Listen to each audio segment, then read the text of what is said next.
સમાચારમાં આગળ વધીએ તો તાપી જિલ્લાના સ્થળો ખાતે મંત્રી મુકેશ પટેલ દ્વારા બેઠક યોજવામાં આવી હતી।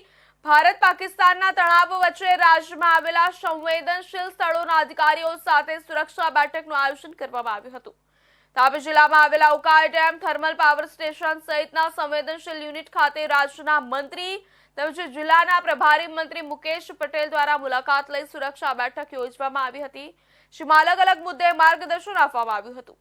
જેમાં જિલ્લાના કલેક્ટર અને ઇન્ચાર્જ એસપી સહિતના ઉચ્ચ અધિકારીઓ હાજર રહ્યા હતા। જેમાં ખાસ કરીને અજાણ્યા ઇસમો સંવેદનશીલ વિસ્તારમાં પ્રવેશ નહીં કરે સહિતના મુદ્દા ધ્યાને લઈ સૂચનો કરવામાં આવ્યા હતા। જે રીતે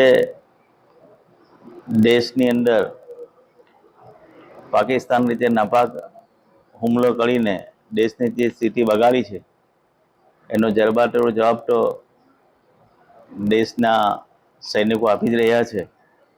પરંતુ આજે મારા પ્રભારી જિલ્લા તાપીની અંદર જે અહીંયા ઉકાઈ ડેમ આવ્યો છે, અણુ મથક આવ્યા છે, ગઈકાલે જ કલેક્ટરશ્રી અને અમારા પ્રભારી સચિવશ્રી પણ અહીંયા આવીને જે તંત્રને સૂચના આપવાની છે સૂચના આપી છે।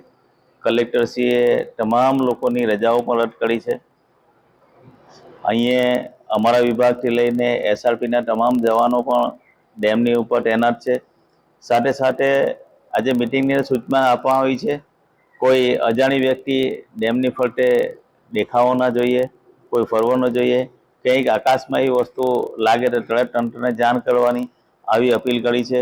સાથે સાથે આપના માધ્યમથી હું અહીંયાના લોકોને પણ અપીલ કરવા માગું છું, કોઈ એવી અફવા આવે તો અફવામાં દોહરાશો નહીં।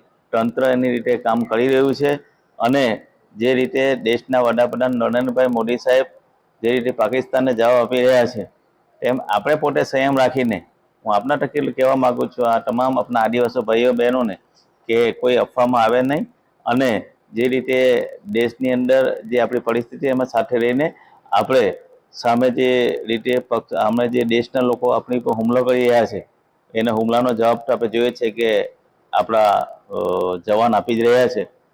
ત્યારે તમામ લોકો જે રીતે અમારું તંત્ર માર્ગદર્શન આપે એ માર્ગદર્શન પ્રમાણે કામ કરે એવી આપણા થકી અપીલ કરીએ છીએ।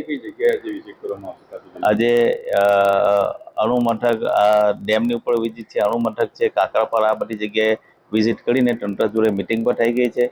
આજે અમારા પ્રભારી જિલ્લાના પ્રભારી સચિવ પણ આવ્યા છે, એ પણ બધા અધિકારી સાથે રિવ્યુ લેશે અને તમામ લોકોને જાગૃત કરશે।